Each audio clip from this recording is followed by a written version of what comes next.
Yo, Beth, that shit crazy.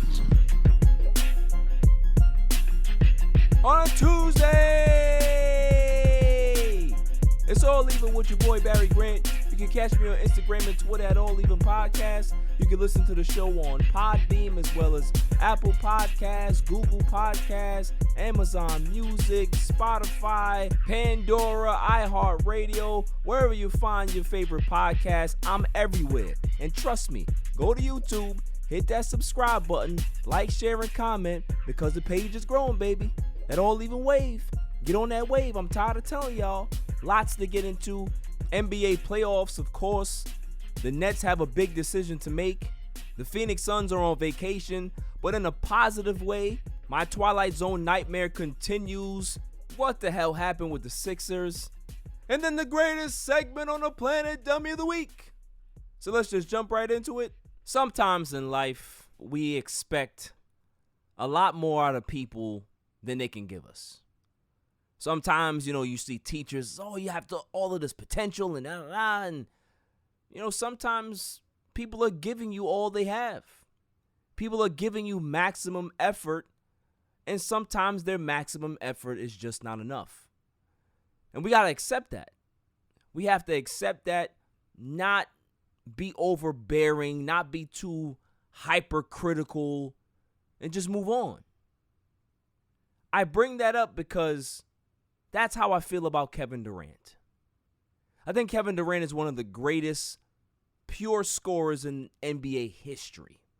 In the history of this game, he's definitely up there in regards to pure scoring talent. But is there more to his game? Is he a leader? Can he literally single-handedly pull a team behind him and carry them through a series? No, that's not who he is. Kevin Durant has always been, how I define it, icing on the cake. You need the icing on the cake to complete it. It makes the cake look really, really nice. Tastes great. So it's definitely something that people love. But are you expecting the icing to be the cake? No, you don't. It's the ingredients inside of that cake that's going to bring all the flavors out, right? That's what Kevin Durant is. I remember vividly that year in Oklahoma City when Russell Westbrook goes down with an injury and the Memphis Grizzlies dominated the rest of that series because Kevin Durant was there left holding the bag. It was him by himself. He had to galvanize the troops, and he failed. Now, granted, he's a young guy. He can be able to learn and grow and be better for those situations down the road. Did it happen? No, it didn't. They ended up falling short. He kept falling short in Oklahoma City to the point where he said, okay, it's time for me to leave, and I'm going to Golden State. 2 championships later, obviously, he's the finals MVP of both. Everything's great. He leaves and goes to Brooklyn. And the deck is stacked once again. So the deck was stacked in Golden State. Now the deck is stacked in Brooklyn. But newsflash, the best ability is availability. I've been saying it all year. Kyrie Irving, is he going to be there to help you? James Harden, is he going to physically be there to help you or even mentally there to help you? Because at times in the playoffs, whether he's there at 100%, he's not there because he tends to not show up. His game just doesn't translate to carrying a team in the playoffs. So now Kevin Durant is here expecting all of this added help to get another championship. And we're at the precipice of Game 5. Kyrie Irving is going to be out. They're saying for possibly the rest of the series. James Harden has been out since 1 minute into Game 1. And I'm hearing now that he's going to try to play. Oh, that's so great for Kevin Durant, isn't it? So he doesn't have to shoulder the load by himself. But let's just say that James Harden doesn't play. Let's say that it is him by himself tonight going against the Milwaukee Bucks. This is what a lot of people are calling a defining moment for Kevin Durant's legacy. If he goes out there and drops 50, puts Brooklyn on his back, gives them a 3-2 lead without the other guys, this is going to stamp his legacy as one of the iconic, great superstar players in our league, in the history of our league. I don't see it that way. I really don't. I would see it that way if he was playing a team like the Los Angeles Lakers at full strength in the finals. I would see it if he was playing Philadelphia with all of their guys. I can see it if he was playing a team like that and he had a Michael Jordan against Boston type of performance early in his career where he dropped the 60 in the playoffs. Milwaukee is not those teams. Milwaukee's good. They got good defense. They're, I guess, well coached. But the problem is that they're not a world beater. This team can be beat. We saw that in the first 2 games. We saw how inept Giannis can look at times in regards to his basketball IQ. We saw how the scoring punch between Jrue Holiday and Chris Middleton can be off. We've seen how Brook Lopez cannot have an impact in this game. We've seen all of these things. So is this a world-beating team? No. Can Kevin Durant be able to have a good game with the shooters tonight and get a win? Absolutely. I'm not looking at this as a legacy-defining moment. This is not the Eastern Conference Finals. This is not the NBA Finals. This is a team that is banged up going against a team that's pretty good. They're okay. But come on now. Then what's funny is that in the same breath, we have those people saying this, and then we have some other people saying another thing. There was this article in Complex today written by Adam Caparell saying that expecting Kevin Durant to be like MJ, Kobe, or LeBron isn't fair. Now we're talking about fair. So in one breath, people want to say, oh, he's going to be up there in the pantheon of greats if he ends up saving the Nets in this series. But in the other breath, you have people kind of preparing for what may be the end result of this series. That they end up losing with all of this talent here, hurt or not. And now we're going to say it's not fair for Kevin Durant. Well, newsflash. He was never in MJ's category, in my opinion. He was never in Kobe's category, in my opinion. And he was never in LeBron's category, in my opinion. Because all 3 of those guys were the cake. The team was the icing. That's the whole issue here. Those particular Hall of Fame greats carried their franchises on their backs. Those particular greats did spectacular things in the playoffs that we've never seen before in those times. I don't remember Kevin Durant having a game like that. And I'm not saying that he's not great. Like, this is why, we got to be able to put some things out here, because I'll say this and, oh, you're hating. I'm not hating on Durant. He's great. But he's not that level great. He's not. He's not Larry Bird great. But he's damn good. Damn good. So what do I expect out of the Nets tonight? I expect the Nets to put up a good fight, but I expect the Nets to lose. I expect the Nets to lose. They're going to be down 3-2, and I think that's where doubt is going to start to creep into this team, maybe for the first time all playoffs, is that maybe they're just not healthy enough. Maybe they're just not deep enough to win.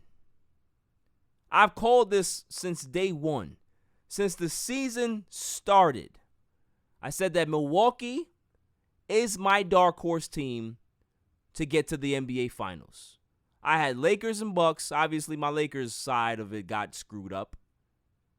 But the Bucks have always been my team in the East. It didn't matter if the Brooklyn Nets went on a 16-game winning streak and everybody was talking about James Harden being the MVP and he's an MVP candidate and they're so great.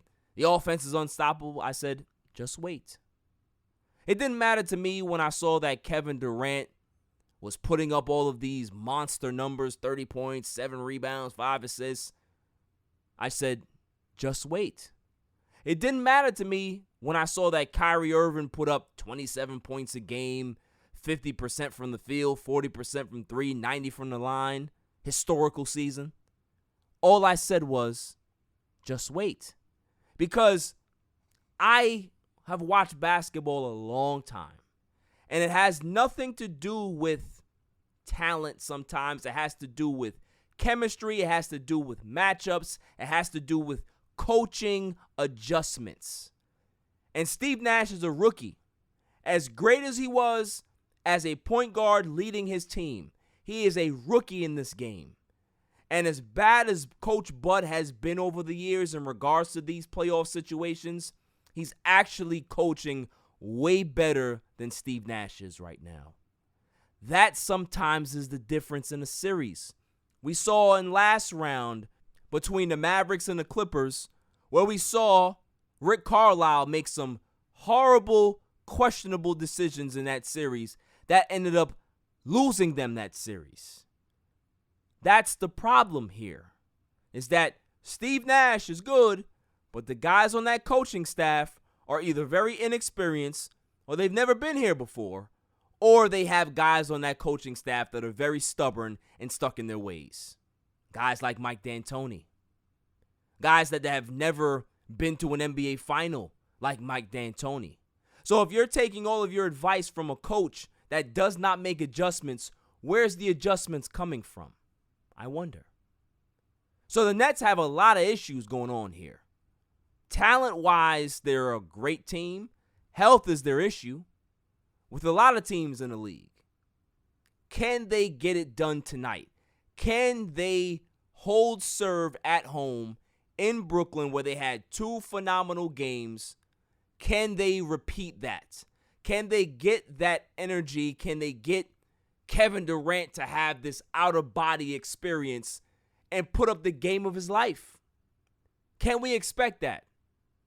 Like I said in the opening, sometimes we ask people for things that they can't give us, and we have to accept them for exactly what they are. Coming up after the break, Chris Paul. Is he moving up the point guard list? An NBA playoffs recap and preview on a Tuesday night. It's all even. Yo, it's your man DJ G Money from that Flip the Script podcast. You see it? We in the studio right now. Flip set up. Yeah. Oh, listen. Shout out to the All Even podcast. My man Barry Grant Jr. What's up, man? What happened? What you want to say to the people? Shout out somebody else's podcast? Yeah, don't make it the joint. What's up? All Even. All Even podcast. Yo, it ain't even up here, boy. We put this yo, what's up, man? All Even. Yo, you. Oh my God. What's up with you, man? Now you. Well, that's a shout out. You keeping this? Yeah, keep all that. You want to jump All in the Even camera? podcast, right? Yeah, All Shout out Even. to All Even podcast, right? All Yeah. Even. That's your man. My man. All right, shout out to All Even podcast. 100%. He cool. Is he cool? Let me see. Is he cool? Yeah. What is it, G? Oh. I said about G.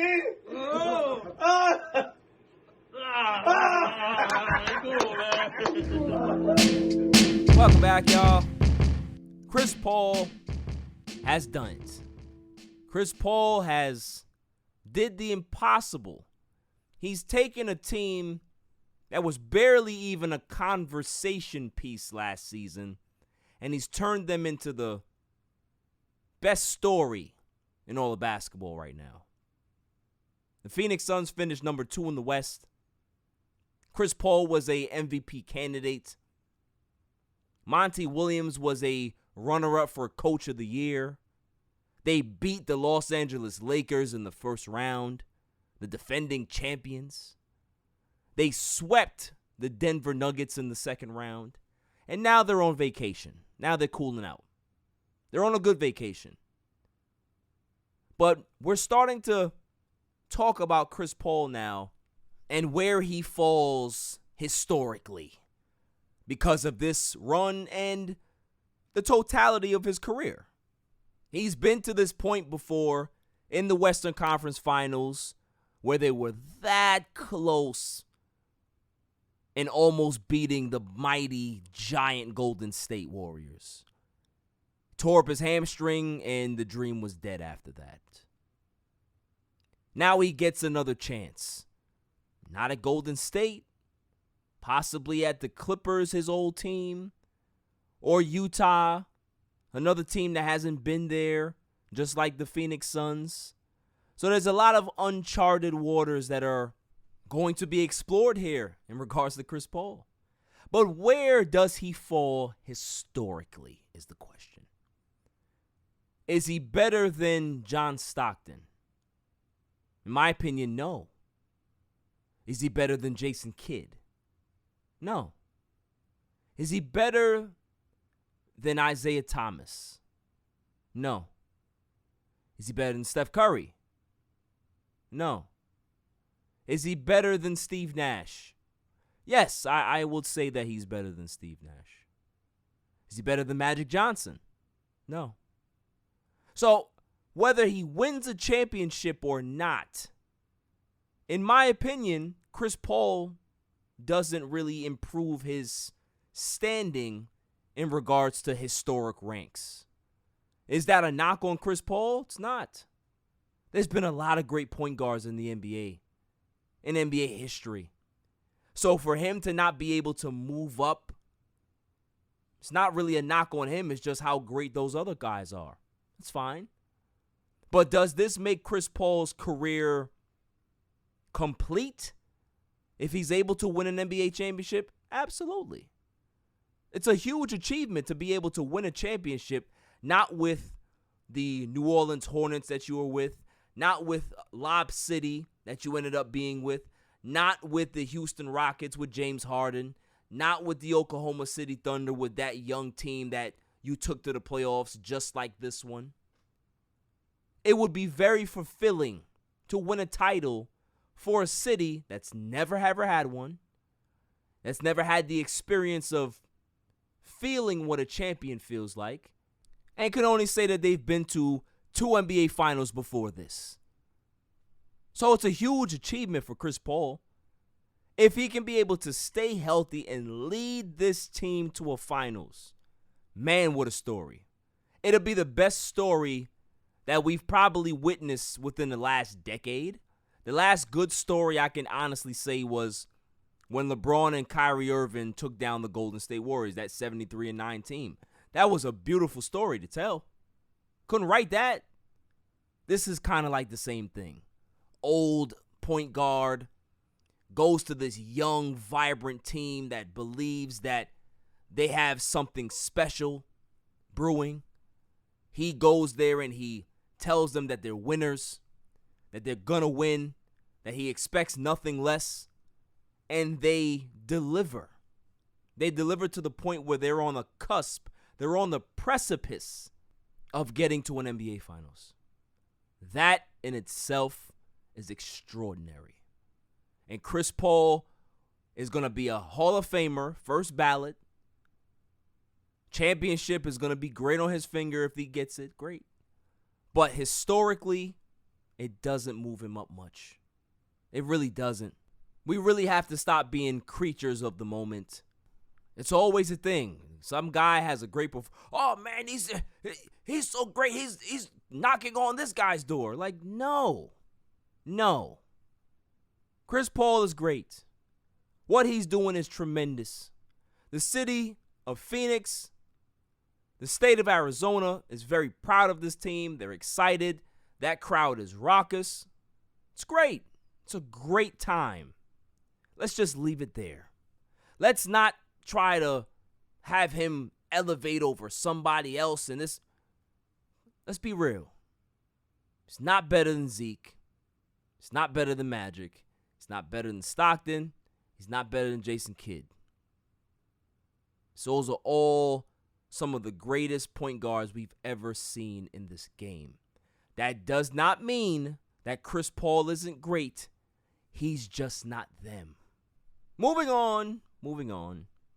Let's talk about Game 4 between the Philadelphia 76ers and the Atlanta Hawks. Atlanta wins this game 103-100. Joel Embiid has a terrible offensive game. 4 for 20 from the field, 17 points, 21 rebounds. Ben Simmons, 11 points, 12 rebounds, 9 assists. For the Hawks, Trae Young, he has a bad game as well, 8 for 26. But he scores 25 points and dishes out 18 dimes. So he did his job in regards to being a point guard, facilitating for his team, rallying the troops as they were down big in this game. I had no idea. I don't understand how they came back. But here's the conundrum that we're in now, is that we believe that Philadelphia is a better team. Atlanta doesn't believe that, though, because we heard Capella saying that, hey, listen, we got their number now. We know exactly how to beat them. And all of that is cool, but can we really expect Joel Embiid to have another 4 for 20 performance? Let's be real. Let's keep it on it. No. So the fact that they won this game by 3 and Joel Embiid had the worst playoff game of his career to date. You won by 3 points. This is not a series that anybody should be worried about. I personally am not worried about it. But what if Philadelphia does lose? What if they end up losing this series?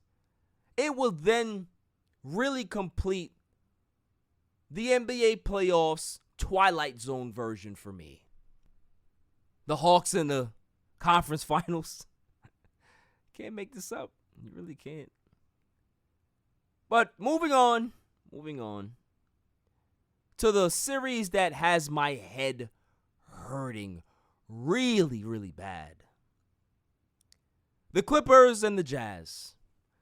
The Clippers spot the Jazz 2 games again, just like how they spotted Dallas 2 games. And you would believe in either one of those series, you would say, well, Dallas can get 1. Utah can get 1. They don't get any. So now it's 2-2 going back to Utah. Spider Mitchell is banged up, but he had a good game, 37 points. But what do we see in that game? What trend did we see in that game that really makes me second guess Utah? Well, I will tell you. Outside of Spider Mitchell's 9 for 26 shooting, you had Joe Ingles, who had a good game, 7 for 9 from the field. But Joe Ingles, defensively, he's not going to stay with anybody much. Royce O'Neal had a terrible game in regards to his plus-minus. He couldn't stop anybody defensively. And if he can't stop anybody defensively, then he has no business being on the floor because he can't score. Jordan Clarkson, who's been horrendous in this series, he shot, 3 for 12, 8 points. So you're seeing a trend here that these guys have to step up and be better. They didn't get much from the bench. Bogdanovich had a great game, 18 points on 50% shooting, so it wasn't him. Who can I be able to pinpoint to say that they're not getting their money's worth out of this particular player? I don't know. Could it be Rudy Gobert? Well, let's look at his stat line, shall we? Rudy Gobert in 32 minutes, 11 points, 8 rebounds, 5 fouls. And what was his plus-minus? Plus-minus was a -1. Not terrible, right, in regards to plus-minus. But you're paying him that much money for him to have that little impact on your basketball game. And it's not like he had 4 or 5 blocks. No, 1 block. That's game 4, right? Can we go back and look at what he did in game 3? Interesting. Rudy Gobert, 30 minutes, 12 points, 10 rebounds. He had a plus-minus of -16. How many blocks? Would you say 4 or 5 from the Defensive Player of the Year? No. 1.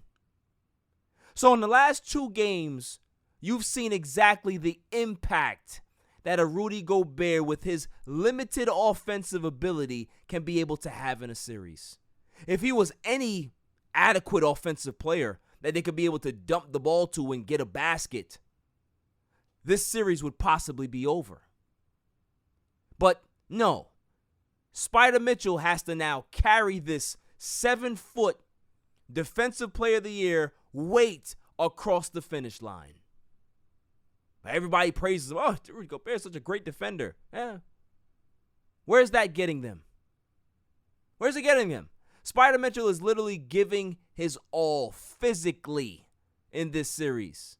And it looks like it's not going to be enough.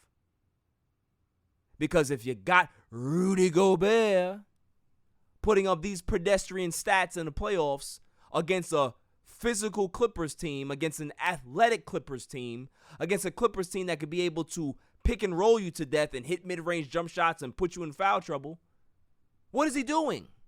Where's his effectiveness?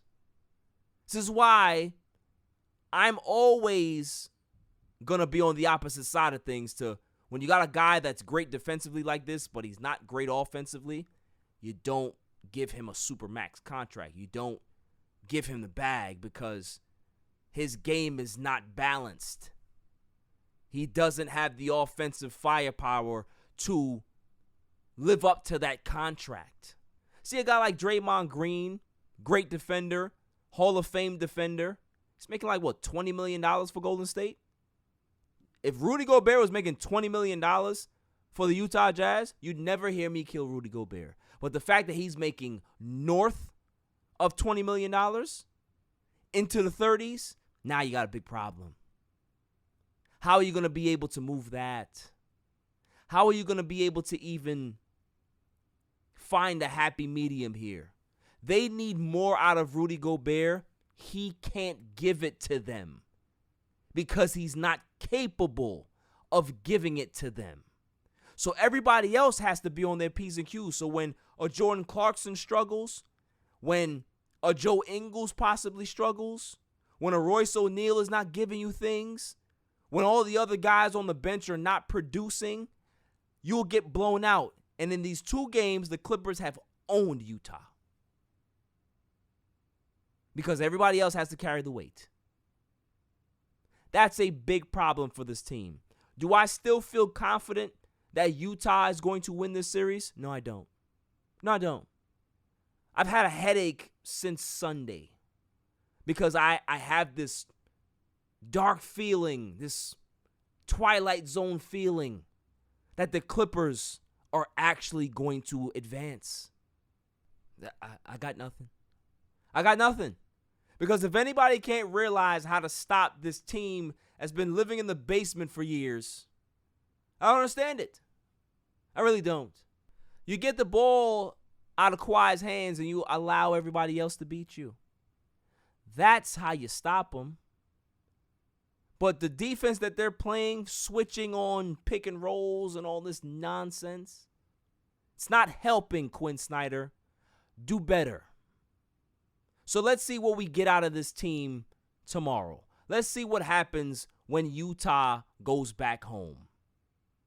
This may just be one of those home series where no team wins a road game. So if that's the situation, then Utah wins in 7. But I don't have any confidence because Rudy Gobert. Moving on, Game 5 is underway between the Bucks and the Nets. Bucks are up early right now, 14-5. It is a beating. It's getting out of hand. Chris Middleton has 5.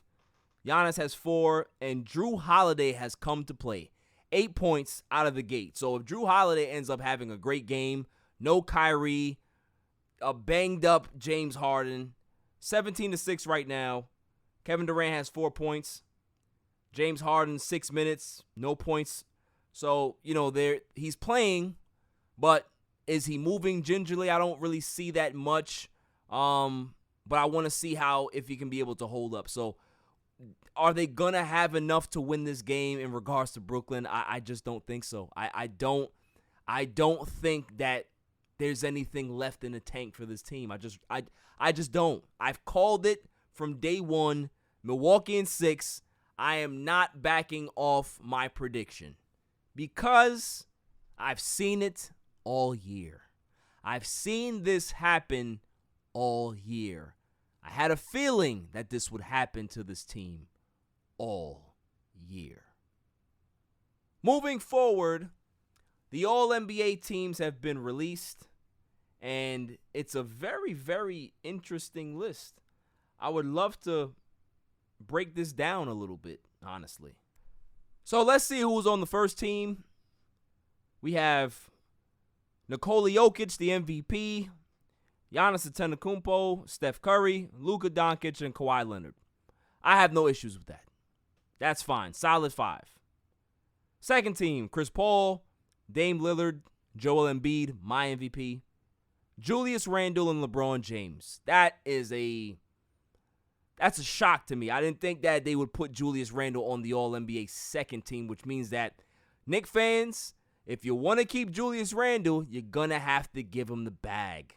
And is he worth that particular amount of money? I've talked about this ad nauseum. Be careful investing big dollars into a guy that should be a third scorer on your team. That's all I'm saying. NBA third team, Kyrie Irving, Bradley Beal, Rudy Gobert, Jimmy Butler, and Paul George. Wow. So Jimmy Butler makes it over Jason Tatum, who had a phenomenal season, who carried this Boston Celtics team. I don't agree with that. I don't agree with that at all. And now, Jason Tatum doesn't get that $32 million incentive in his contract, which sucks. Because he deserved it. The guy had a great season. Not saying that Jimmy didn't have one, but he didn't have a better season than Jason Tatum. He really didn't. And this is the dicey situation when you dangle money, big-time money, in regards to how many awards you win or where you finish and stuff like that. Because a guy like Jason Tatum, who deserves a Supermax contract from his organization, they are not eligible to give him that. They can't do it based on the CBA rules. So I'm sure that these CBA rules will be able to change going forward. You know what I would love to see in basketball? To kind of like even out the playing field, that it's not so player dominant, where the ownership or the management can have a little bit more leverage, is arbitration. Let arbitration dictate who gets a Supermax and who doesn't. Let an arbiter come in there and say, no, this player had a great season. His numbers are comparable. He had historic numbers in your franchise's history. He deserves a Supermax based on his analytics and how his team performed and how he carried you and all that stuff. I would be fine with that rather than basing off of, oh, well, you made a first-team All-NBA. You made this. No. Arbitration. After the year, a team can be able to say, I don't think that he's eligible for a Supermax, and here's why. The player will say, I think I'm eligible for a Supermax, and here's why. And then the arbiter comes in and says, I believe the team, or I'll stick with the player. And then we move on. That, to me, is a good way to do it. I like that. Some tension in negotiations. Somebody wins, somebody loses. That's just the way I like it. No hard feelings. It's just business. And if you, as the organization, and I'm the player, and you don't feel that I'm worth the Supermax, then, hey, maybe I need to go somewhere else. Players do it anyway. It's not about the money, right? It's about winning championships and feeling comfortable and trusting your organization. Well, ain't nothing different here. You're just putting another person in the middle of it to make a decision, rather than having the awards and the All-NBA teams and blah, blah, blah, this dictate how much money guys get. Because if arbitration was in, Rudy Gobert would not be making $30+ million. Not my organization. Nope. Wouldn't happen. Wouldn't happen. So I think that's a good way to be able to figure this out. In other news, we have Mike D'Antoni possibly interviewing, or maybe he interviewed already, for the Portland Trailblazers head coaching job. You have other people in there as well. You have Dawn Staley, Chauncey Billups, Becky Hammond. I like all of those candidates. The one that I'm not really too happy about is Mike D'Antoni. I just think that he's a retread coach. I don't believe that he should he should be a head coach in this situation. Portland right now is in a very, very sensitive situation. They have to try to make sure that they keep their star happy with a head coach, but they also have to rebuild and repair the roster so they can be able to compete on that level. And if you bring in a Mike D'Antoni, you can forget about having a traditional, conventional big. He doesn't like those. So any bigs that you have on your roster, you have to get rid of those. So there's going to be a lot of changes. And I don't think that Mike D'Antoni's change is the one that they need, because he's not a coach that has NBA Finals and championship experience. He can get you to a conference final, but don't expect to win. Terry Stotts got you there. You didn't win. So what's the point of having Mike D'Antoni? This is the situation that Portland is in. It's very, very sensitive. In my opinion, I just think Dame needs to sit down with the organization and say, listen, I need to go. I don't think that waiting out another year and see how it goes is going to work. It's time to go now. And I would love to go to these particular teams. Here's my short list. It's time, Dame. It's time. I know you want to be loyal to Portland. You've been a loyal soldier for this long. You want to see Portland win. You want to deliver a championship to the Trailblazers, but sometimes it's just not in the cards. And we don't want to see you fall on the sword. Just don't. Maybe that's his path. Maybe that's what he wants. But I just don't want to see that. I'd rather see him compete for championships. It's just my opinion. So we'll see what happens, but I can tell you, I can guarantee you this, it's going to be a very, very hot summer. And I'm not just talking about New York City lifting the COVID restrictions. Nah, I ain't talking about that. I'm talking about in the NBA, it's going to be very, very interesting. Expect a lot of movement. It's going to be a long, extended offseason. Guys are going to be able to rest. Teams are going to be able to sit down and evaluate exactly what they need. There's no rush. Oh, expect to be a big, big summer for movement. I'm telling you right now. Can't wait. Can't wait to see it, because I know that my particular team, they're going to have a garage sale type of situation this summer. And it's needed. Because guys like Kyle Kuzma, Andre Drummond, Dennis Schroeder, they all can go. Marc Gasol, all of them. I'm not gonna get on a tangent here because I don't want to raise my blood pressure in regards to the Lakers. But yeah, there's gonna be changes. It's gonna be a hot summer. Hot. My prediction, I predict 3 superstar players will get traded this offseason. 3. I don't know the 3, but I expect the number to be 3. That's my prediction. So let's see what happens. Coming up after the break, the greatest segment on the planet, Dummy of the Week. On a Tuesday night. It's All Even. This is Cigar Gents and Gals. Just want to give a shout out to All Even Podcast, the best sports podcast out there. Keep up the amazing work. Also check us out at CigarGentsandGals.com. We're everyday apparel for cigar smokers. Let's get it. What's going on? What's up with you? It's your boy, the Candyman, the ALFRE to the D. It's your boy, Alfred from the Rap Lab Podcast. And it's the one and only True G. Just call me the QG from the Rap Lab Podcast. And you tuned in to All Even with Barry Grant. Boy, that shit crazy. Welcome back, y'all. So without further ado, the greatest segment on the planet, Dummy of the Week. Dummy, yeah. We pick candidates on Tuesday and Saturday, and then we pick the winner on that Saturday show. So who is my candidate for Dummy of the Week? May I have the drum roll, please?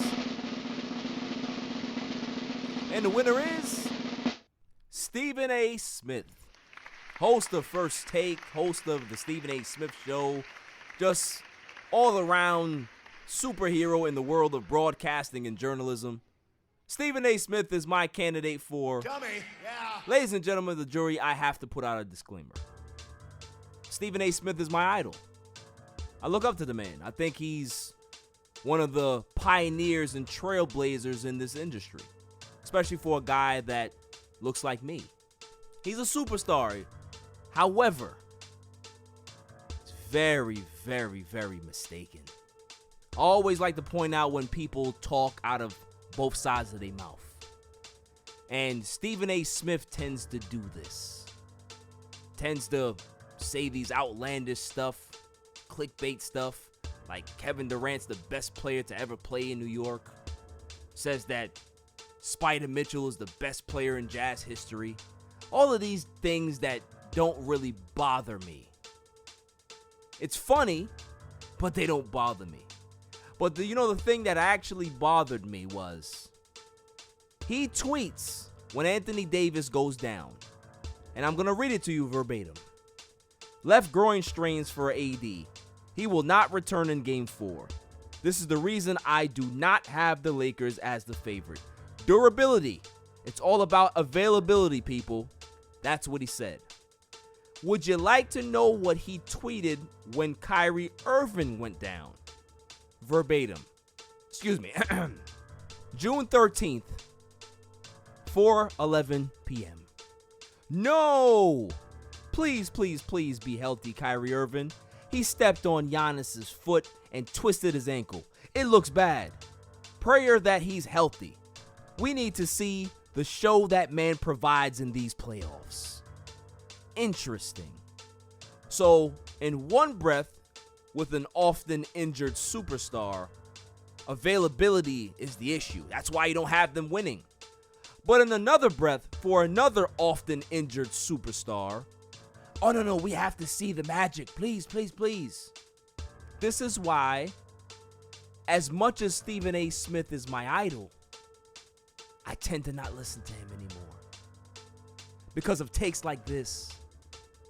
What happened to objective journalism? What happened to actually being consistent with what you say?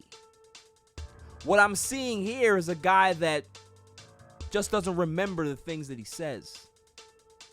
Or maybe he just does it for clickbait. It's not going to work with me, though, because what this does is this puts you into a bin all by yourself. And that's the dummy bin. This to me right now feels like that WrestleMania match between Shawn Michaels and Ric Flair, where Ric Flair gets up and he's looking at Shawn Michaels and he's like, come on. And Shawn Michaels is in the corner and he says, I'm sorry, I love you. And then super kicks Ric Flair's face off and wins the match and sends him into retirement. This is what I feel like I'm doing right now. Not the retirement part, but just, I gotta go at my guy. Come on, Stephen A. You gotta be better than this. This is not the take to have, man. And maybe what I can blame it on is the fact that you're a Knicks fan. A lot of times, Knicks fans, they have this delusion of grandeur in their head where things don't really make sense. Like reality and the supernatural kind of get blurred and they really don't understand what's in front of them. So maybe I will point it to that. Maybe you were just having a delusional moment. Maybe the Knick poison that's running through your veins took over. I can forgive that. I can forgive it. But I can't forgive you rooting for Brooklyn and then doing this. I just can't do it. So we're going to find you a new barber, be able to, get that hairline a little closer down now so we can get you back to reality. We're going to get you back to reality, man. Bring you back to greatness. I can't see you go down this path. I can't see it. I won't allow it to happen.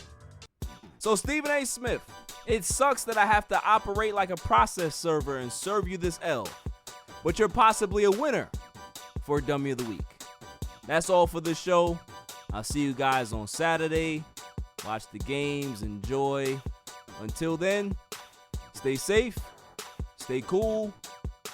Peace. You can catch me on Instagram and Twitter at All Even Podcast. Listen to the show on Podbean, Amazon Music, Spotify, and wherever you find your podcasts available. And check out my YouTube channel, All Even Podcast. And don't forget to like, share, and hit that subscribe button.